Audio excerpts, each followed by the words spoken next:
lagi di Obras, obrolan santai seputar bisnis.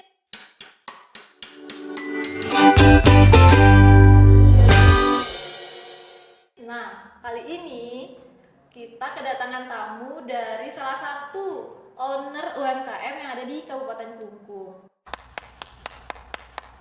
Tada!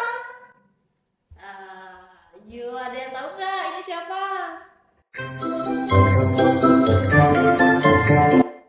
Yuk, sebelumnya perkenalkan, nama saya Ana Fani sebagai host dan di depan saya ada Ibu Rosi sebagai narasumber. Dari UMKM UAS Scrap. Nah, Ibu ini adalah salah satu UMKM yang sudah melejit di Kabupaten Klungkung. Ya, Bu ya? Oke. Awal mula Ibu membuat dan membuka usaha ini apa sih, Bu? Wah, ini Perjalanannya itu. iya, flashback ya. Iya, dari Sejarahnya awal. seperti apa? Panjang sih. Mm-mm. Mimpi punya usaha tuh sejak lama gitu ya. Sudah lama. Sejak lama, cuman terwujudnya dan populernya sekarang. Jadi itu berawal sih dari kita memang memiliki keterampilan dan keahlian di bidang jahit menjahit. Jadi kalau istilah kerennya tuh sebagai tailor lah. Nah, saya itu dari SMA tuh sudah buka usaha menjahit.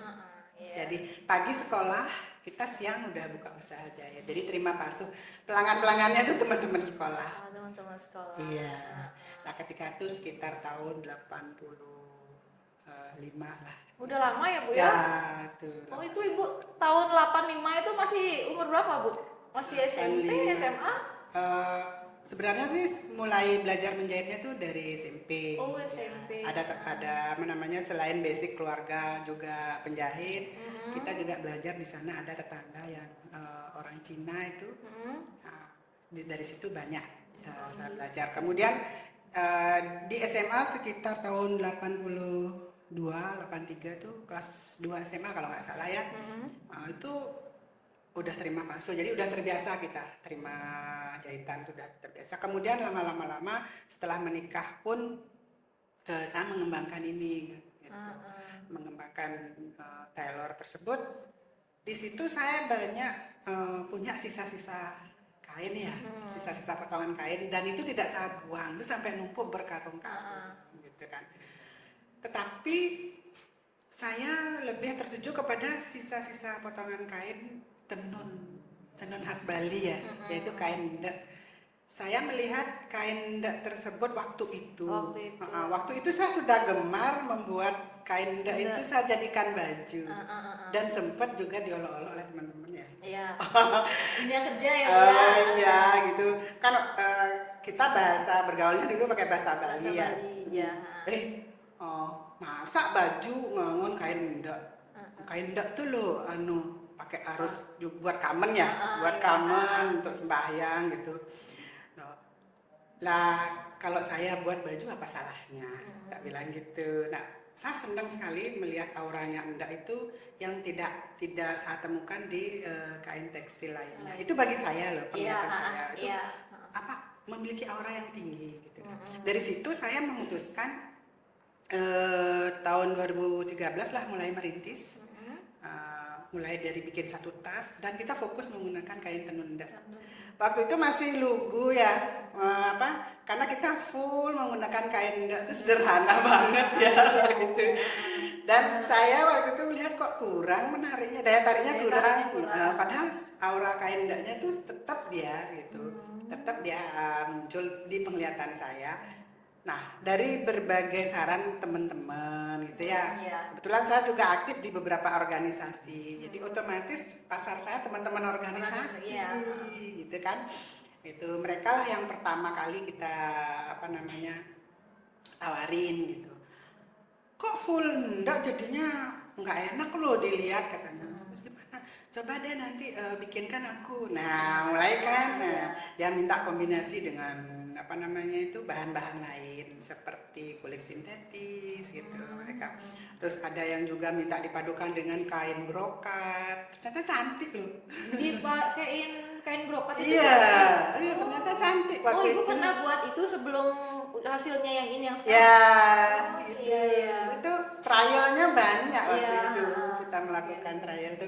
Kemudian kita padukan dengan apa namanya itu kulit sintetis, brokat, juga sempat kulit asli gitu ya. Sempat kulit asli juga. Dan waktu itu pernah dapat orderan pertama kali dari Karangasem itu Ibu Bupati, saya lupa namanya loh, udah lama banget Bupati soalnya Karangasem. ya. Tuh sempat beliau itu buat blazer sekaligus buat tasnya juga gitu. Itu sempat. Nah akhirnya kita terus menggali itu yang lebih pasnya banget, ketemulah bahan ini. Nde. Bukan goni. Oh, karung goni. Ya waktu itu kita coba padukan, loh kok bagus banget gitu ya, bagus banget. Lalu kita tawarkan ke teman-teman kembali gitu. Mereka bilang unik loh, unik. Nah akhirnya kita dapat kesempatan ikut pameran waktu itu di Bali Mall Galleria. Tahu kan ya? Bali Mall. Kita itu ya kan Bu ya? Gitu. Di situ katanya bule-bule kan pengunjungnya, your product very nice gitu. Itu pertama kali ada orang mengatakan seperti itu kan sesuatu ya buat kami sebagai orang yang memiliki karya gitu ya. Karena memang pada intinya saya membuat produk ini tidak melulu mencari keuntungan, tapi bagaimana produk ini pertama bermanfaat, bermanfaat. Yang kedua supaya mereka tuh punya penilaian tertentu terhadap produk saya, ada nilai tertentu gitu. Makanya kan dari awal kita memulai buka usaha itu komitmennya adalah membuat produk yang berkualitas, yang target pasarnya itu adalah menengah ke atas. Padahal waktu itu belum ngerti loh, dengan pengetahuan bisnis itu belum ngerti. Itu kita sudah menentukan seperti itu. Gitu. Ternyata sudah secepat itu ya Bu ya? Ya dibilang cepat enggak juga sih. Dari 2013 itu loh sampai 2017 baru kita punya brand. Sebelumnya tuh masih kosong. Iya kosong gitu. Teman-teman yang beli itu pada gini, lu belum punya produk, belum punya brand, belum. kita masih mencoba-coba ya. Artinya ini Wise ini dari tahun 2013 mulai dirintisnya kan. punya brandnya 2017. Kita launching bulan Juni 2017 tanggal 17. Oh tanggalnya cantik. Cantik ya. Waktu itu kita launching gitu. Iya. Dengan harapan kita kasih nama Wise ini, semoga produk kita ini sepopuler namanya. Pengen tahu kan kenapa Wise namanya? Oke. Mari kita cari tahu ya Sobat Looters, apa sih makna dari nama Wise Craft atau Wise Gen? Itu ada ceritanya. Kenapa jadi Wise Gen ya? Iya, tolong ceritain Bu biar teman-teman Looters tahu apa sih dan gimana bisa terbentuk jadi Wise, brand Wise. Iya, betul sekali. Nah, waktu kita belum punya nama, akhirnya dari berbagai saran itu karena ikut pelatihan ya, termasuk ini Dinas Koperasi banyak mensupport saya, Dinas Koperasi dan UMKM, terima kasih ya Dinas Koperasi dan Dinas Perindustrian juga. Kabupaten mana Bu? Kabupaten Klungkung. Oke, terima kasih katanya untuk Kepala Dinas beserta jajaran. Iya, banyak banget mensupport kepada Wise mulai dari bawah ya sampai sekarang ini. Nah, kenapa dikasih nama Wise? Kebetulan kan ini suami saya itu dia kan mengerti tentang sejarah Islam. Ya, gitu kan ya. Mengerti tentang sejarah Islam. Nah, Wise ini ada di sejarah Islam.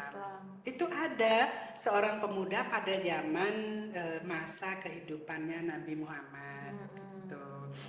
Nah, Uwais ini adalah seorang pemuda yang memiliki budi pekerti yang luhur, kemudian dia sangat berbakti kepada orang tuanya.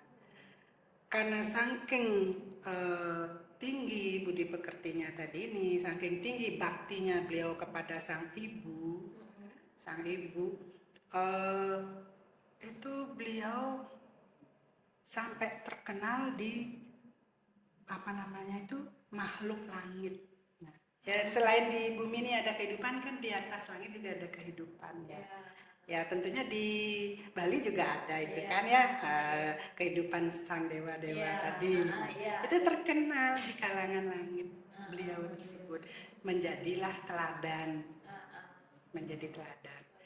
Nah, dari hikmah itu kami berdua berharap Uwais itu bisa jadi teladan dan populer di mana-mana gitu.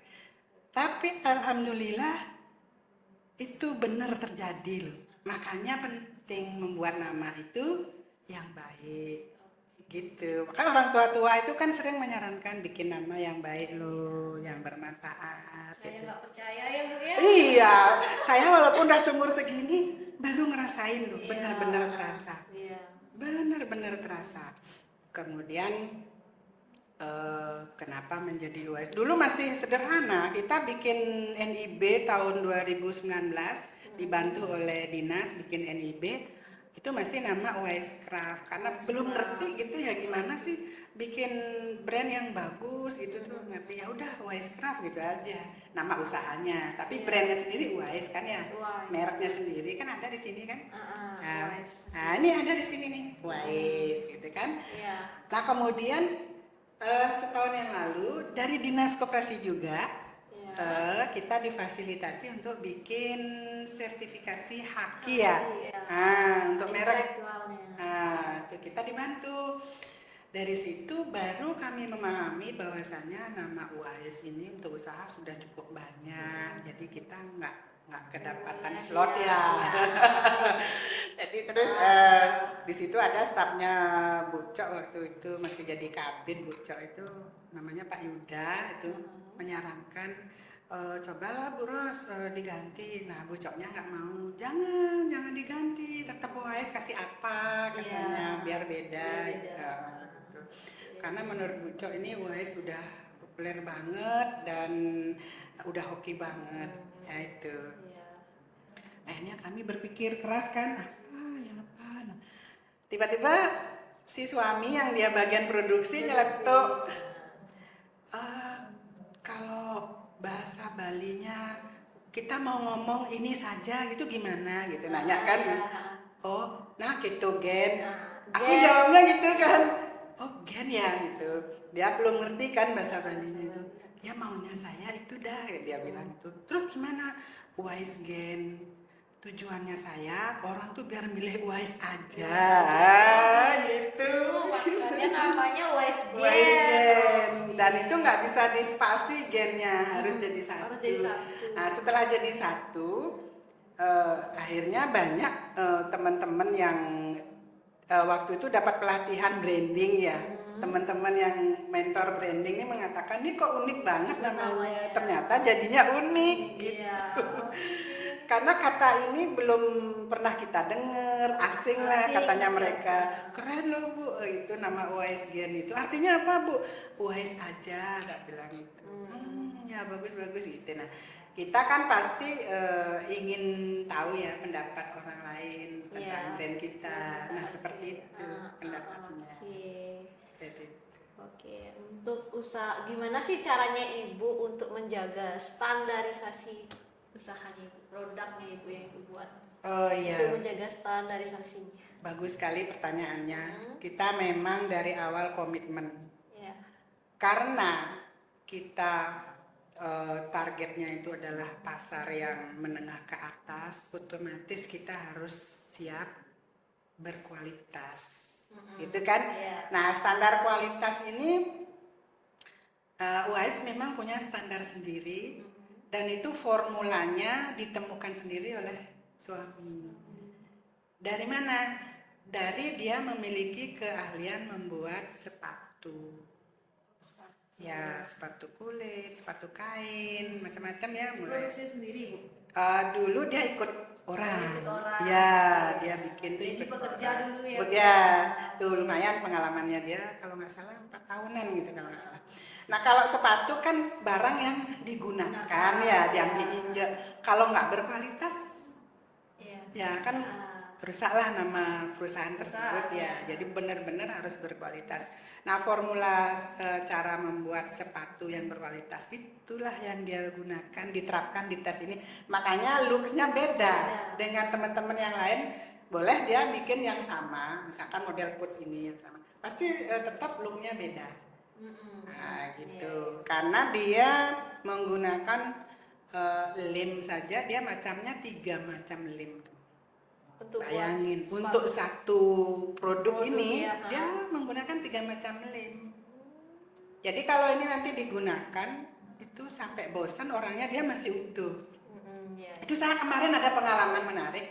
Hari Jumat kemarin dapat undangan dari Dinas Koperasi Provinsi mengikuti seminar tentang Astrape. Di situ ketemu beberapa peserta kan. Saya sendiri sih lupa sama orang tersebut nih ibu-ibu. Dia, halo Bu Rosi, apa kabar ya? Ya saya juga sok-sok baik Bu, apa kabar? Padahal dalam hati ini siapa sih orang kok akrab banget nyapanya. Lalu dia buka tas, dia bawa tas gede gitu. Dia keluarin pouch yang ini. Oh, yang pouch punya ini. Iya. Dan itu logonya masih pertama enggak segi 4 begini Kak. Oh gitu. Logonya masih bulat, U W bulat. Kalau ini kan segi 4 panjang nih. Gitu. Masih bulat ini artinya logonya yang sudah terbaru. Iya, udah terbaru nih gitu. Itu bulat. Ininya. Masih yang pertama lah, itu masih awal itu waktu baru-baru launching. Dia keluarin, Bu, ininya masih utuh loh Bu. Setiap hari saya bawa-bawa ke pasar kemanapun saya bawa ini, katanya dia. Terkejutlah saya. Oh itu punya saya. Dalam hati lah. Dalam hati gitu. Oh ternyata seperti itu. Dia yang mengatakan sendiri sampai teman-teman di sebelah gini. Wah, UAS tuh memang keren pokoknya produknya, dia bilang gitu. Ya, itu yang kita harapkan ya, yang kita harapkan di awal. Oke Bu, kenapa sih Ibu harus memilih endak sebagai bahan bakunya? Kenapa nggak coba dengan bahan kayak batik gitu atau yang lainnya? Kalau batik Ibu pernah nggak coba? Batik enggak, kecuali ada pesanan memang dia ada yang request gitu, saya pingin batik. Seringan sih mereka yang bawa sendiri bahannya. Kalau selain endak gitu ya. Kenapa saya harus memilih endak? Pertama saya memang suka endak ya. Karena suka endak dari sejak saya mengerti jadi penjahit tuh saya sudah suka endak. Kemudian begitu mau mulai usaha, saya menetapkan diri dengan saya mencintai endak itu mungkin saya bisa ikut melestarikan ya kain endak. Apalagi belakangan pada saat itu saya lihat kain endak itu kendor ya peminatnya, karena masyarakat Bali sendiri ini yang generasinya pada saat itu tidak menggemari endak mereka. Nah sekarang ini alhamdulillah dengan adanya kebijakan pemerintah menjadi peluang juga buat UAS kan. Selain itu juga mensejahterakan UMKM yang lain ya Bu ya? Iya, pengrajin yang lain. Karena saya orang asli Klungkung, kelahiran Klungkung, jadi saya sedikit fanatik menggunakan endaknya endak Klungkung. Iya. Untuk pemasaran sama promosinya sendiri Ibu kemana? Kalau promosinya dulu dari awal pertama di teman-teman organisasi. Ya, otomatis kan satu teman dia cerita ke temannya, ya kan, ke saudaranya, ke kerabatnya.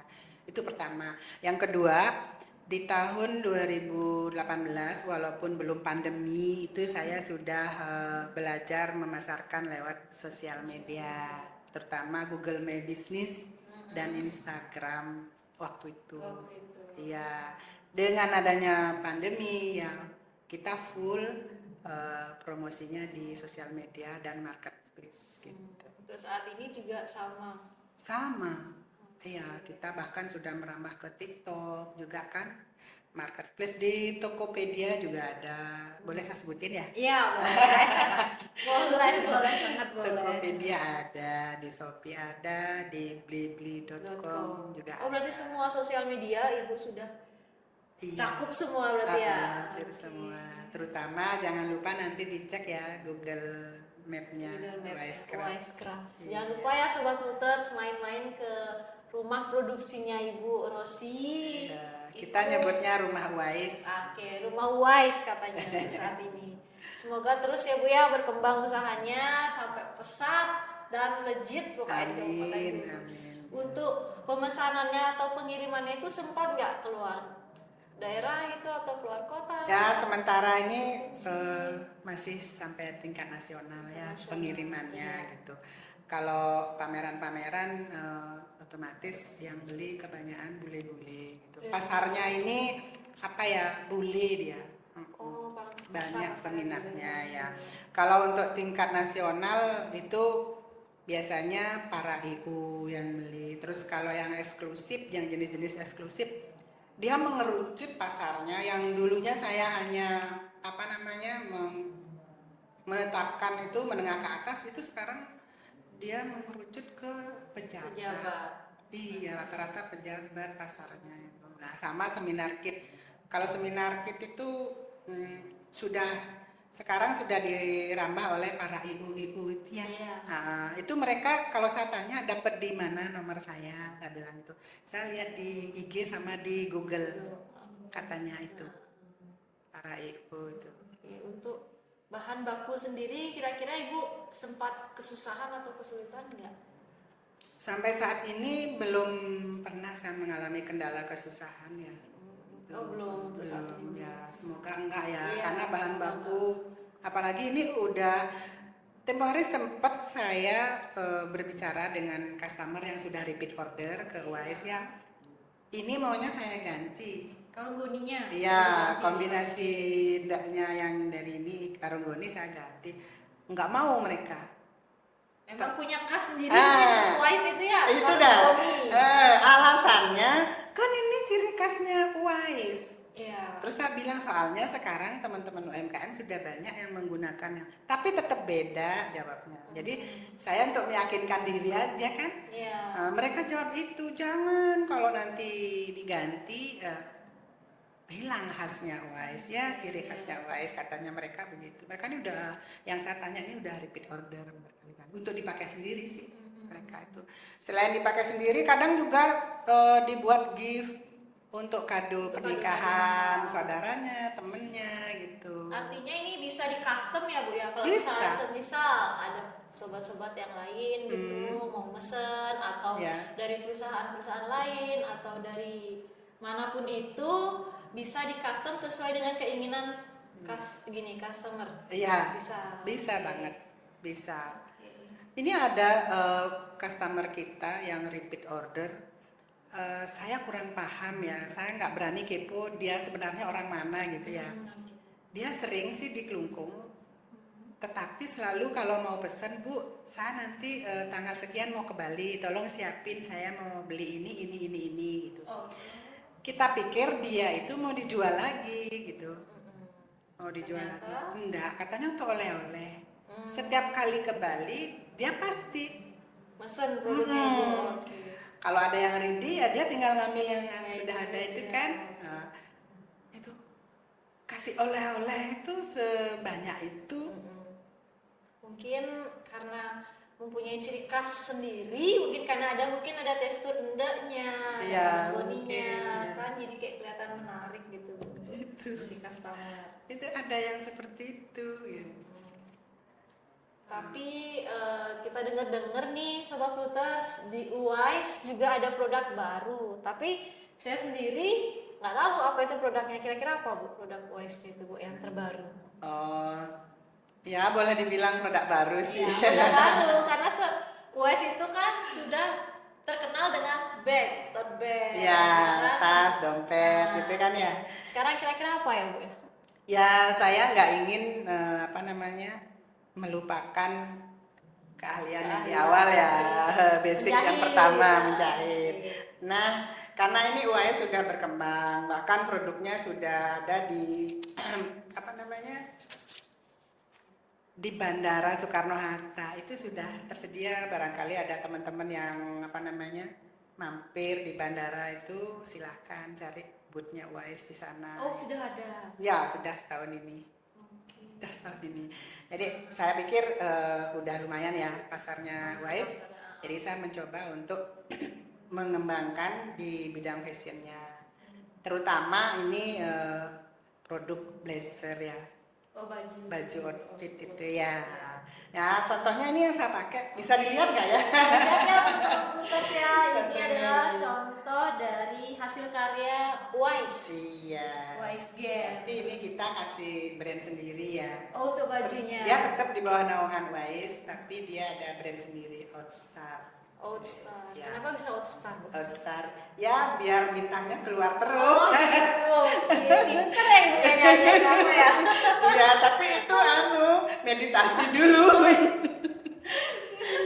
Aduh, Nah, harus meditasi dulu nyari Tapi nama. jangan lupa kita tetap fokus di kain tenun ya. Nah, mungkin kombinasi dengan bahan-bahan lain, tapi fokus bahan utamanya tetap kain. Nah, ntar dulu. Nah, ini ada Oh produknya iya, Wise nih. sudah dipajang ya teman-teman ya sebelumnya. Ini adalah produk dari Wise. Sebelumnya memang tote bag dan dompet, tas. Nah sekarang Wise Gang sudah punya produk lain yaitu Fashion ya. fashion, di bidang fashion. Berarti udah banyak ya Bu ya? Alhamdulillah sudah. Alhamdulillah. Oke. Kira-kira untuk ibu mengatasi masa-masa sulit itu gimana untuk tetap semangat? Kan kayak dulu tuh kan COVID ya Bu ya? Iya. Covid kan anjlok, mungkin Betul. kebanyakan anjlok UMKM-nya. Nah sekarang untuk Benar-benar. mengembangkan semangat dari keanjlokan itu gimana Bu? Iya, itu memang apa ya? Membutuhkan mental yang sangat Iya. luar biasa. Waktu itu apalagi saya melihat teman-teman terpuruk banget, termasuk saya sendiri.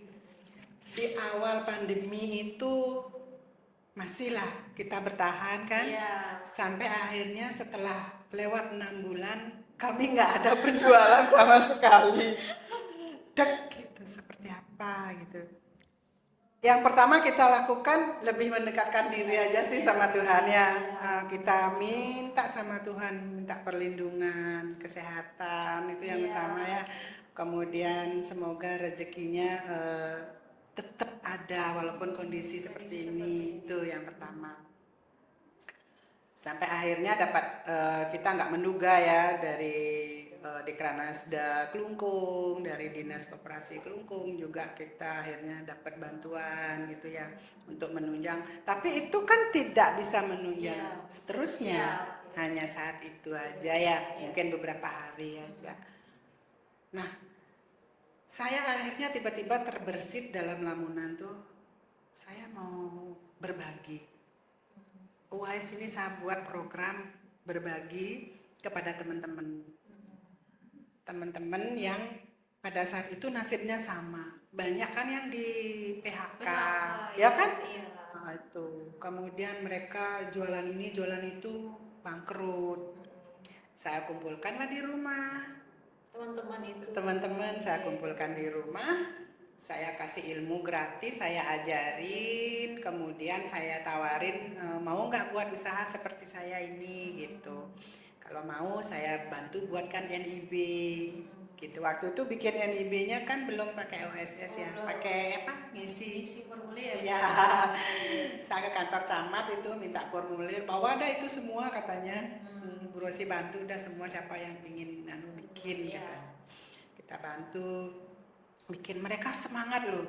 Nah hasil karyanya mereka kita koordinasikan kepada Ibu Bupati Kelungkung selaku Dekranasda ya, dibantu pula oleh Ibu Bupati Kelungkung ya, untuk apa namanya memasarkan gitu, dibuat apa dalam acara pasar gotong royong itu dibantu di situ. Kemudian saya tiba-tiba dapat undangan dari teman dari Jakarta, dia mengadakan apa namanya, kegiatan semacam reuni di Nusa Dua gitu, tapi tetap menggunakan prokes ya yang ketat. Itu ada pamerannya. Caranya supaya si UMKM ini dapat jualan, mereka pakai kupon wajib belanja. Wajib belanja. Ya. Oke. Nah, saya dapat undangan itu gratis, dikasih dua apa namanya, dua booth Untuk UAS aja. untuk UAS aja. Oke. Nah, akhirnya saya ngajak teman-teman ini nih yang belajar di rumah, ayo ikut gitu. Cuman karena prokes, mereka nggak bisa ikut, akhirnya produknya aja yang kita bawa. Itu habis produknya mereka, dapat uang gitu kan. Kemudian saya di organisasi juga mengadakan pameran internal organisasi gitu. Di situ juga mereka dapat jualan, semakin senang mereka. Akhirnya saya kenalkan juga dengan teman-teman saya supaya belanja di mereka. Gitu. Seperti itu. Dengan begitu, akhirnya saya nggak merasa kena pandemi pada saat itu, terus terang aja. Iya, oke. Karena Penjualan tuh ada aja gitu. Itu magnetnya berbagi luar biasa loh, Kak. Iya, bener. Dan saya merasakan banget itu. Jadi saya berbagi kepada mereka dalam kondisi yang sama dengan mereka. Akhirnya saya dapat penjualan. Orang lain bilang, gini dah nggak pernah dapat jualan. Saya alhamdulillah dapat, walaupun nggak banyak, daripada nggak masuk kan. Itu dapat saya. Dari situ terus saya dapat undangan dari Bali TV gitu kan. Bagaimana sih kok bisa bertahan? Ya, ini saya ceritakan di situ. Akhirnya saya diundang oleh Kompas TV. Itu.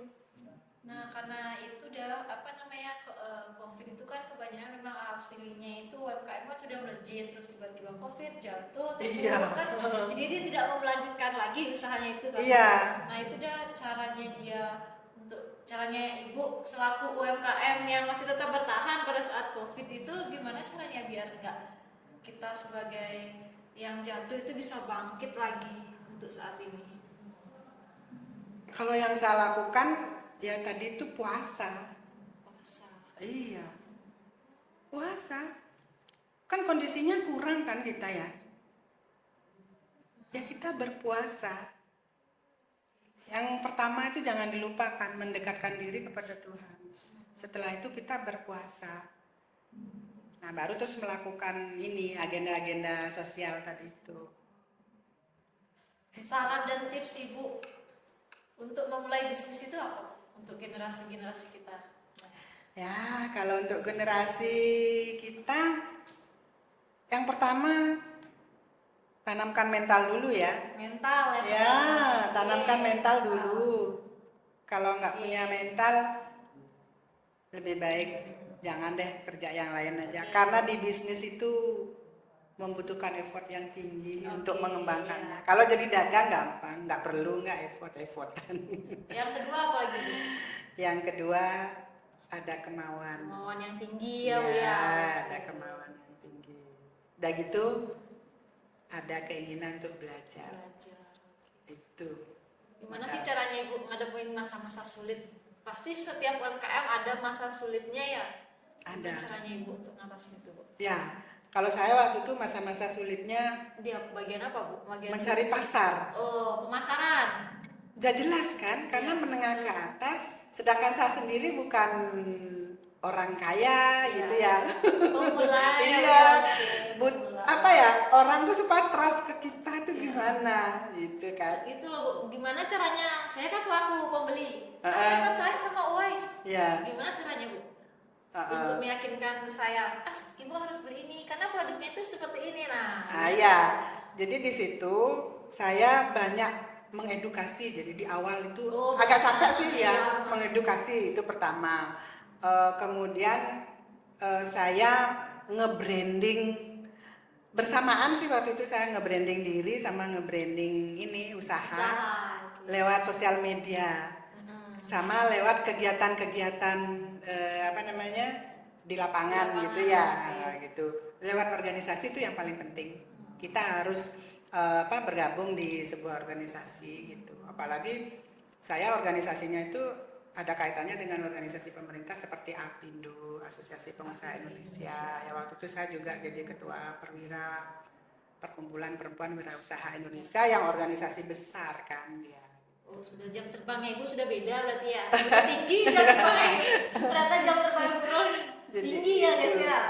Ternyata tidak cukup itu, masih saya juga kesulitan pasar ya. Kesulitan pasar. Nah, itu di mana saya ada pertemuan, di mana saya ada pelatihan, itu saya selalu bawa produk pada waktu itu. Kemana-mana nenteng produk, sampai-sampai saya dikenali banget. Kalau saya dapat undangan, duduk di paling depan, pasti saya duduk paling depan harus. Kenapa begitu? Saya harus fokus mendapat pengetahuan. Ya, saya harus fokus. Kemudian di depan saya itu selalu ada produk. Suatu ketika saya dapat undangan di Kute itu di hotel tempatnya, saya sudah duduk berderet produk saya. Dari pintu samping itu muncul Pak Kades Provinsi ya, Dinas Koperasi Provinsi. Sambil berkata beliau, "Mbak, ini pasti ada Bu Rosi ini gitu, ada produknya gitu." Pas gitu saya noleh, tuh betul kan ada Bu Rosi ini. Kalau ada produk pasti Bu Rosi ada katanya. Dari situ saya ketemu teman-teman kan peserta, entah mereka mau nanya atau enggak, itu saya cerita tentang produk saya. Saya cerita pokoknya, saya kasih cerita mereka. Saya cerita pokoknya. Dari situ ada ketertarikan, orang-orang baru tertarik dengan produk saya. Nah ini mereka cerita. Jadi cara saya nge-branding brand saya seperti itu. Bercerita gitu. ya. Bercerita saya. Capek ya, jadi saya bawa produk itu tidak saya jual, tidak ada niatan saya hari ini saya bawa produk biar laku, enggak. Gitu. Dengan saya bawa produk mereka lihat. Disitulah saya cerita gitu. Ini punya siapa ya? Contoh gitu ya. Ini punya siapa ya? Oh punya saya Bu atau Pak gitu. Ini saya dulu buatnya gini gitu. Cerita panjang dan lebar dan entah dia itu tertarik atau enggak. Ya, tapi kebanyakan setelah saya cerita ada yang beli. Ada yang beli. Kira-kira bagaimana sih menurut Ibu peran pemerintah dalam usaha peningkatan UMKM Bu? Iya, itu bagus banget. Kalau UAI sendiri merasakan adanya bantuan dari pemerintah, supportnya pemerintah tuh luar biasa bagi UAI ya.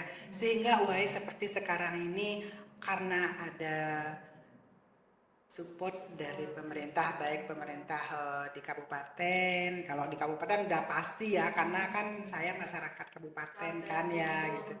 Dari provinsi sampai tingkat pusat itu ada bantuannya. Makanya terima kasih ya. Terima kasih untuk pemerintah Kabupaten Klungkung telah mensupport salah satu UMKM yang ada di Kabupaten Klungkung hingga berada sampai saat ini ya. Iya, betul.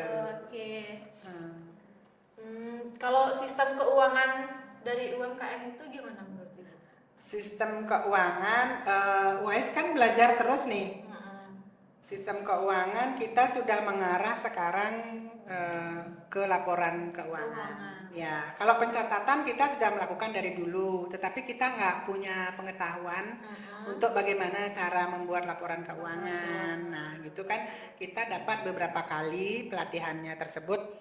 Satu kali pelatihan tuh nggak langsung bisa ya kita. Akhirnya karena berkali-kali.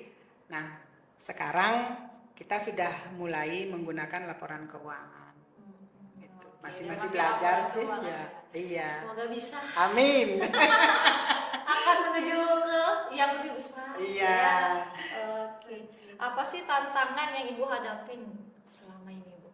Tantangan itu apa? Tantangan yang paling besar itu adalah sulitnya mencari tenaga kerja. Oh, masih sulit. Sulit. Oke. Sampai saat ini. Iya, sulit. Itu. Sulit banget kita mencari tenaga kerja, entah karena memang generasinya yang berbeda kali ya, cara berpikirnya nggak tahu. Padahal ini skill ya. Iya, ini skill itu kita bisa mengantarkan kita sampai kapanpun. Kalau kita memiliki skill dibandingkan kita punya uang banyak ya, itu masih sulit gitu. Oke, Terima kasih ya Bu Rasi Terima kasih. atas obrolan santainya hari ini. Maaf mengganggu waktunya Ibu. Ya, sekalian biar semua juga tahu perjuangan Wise Gen ini seperti apa sih gitu.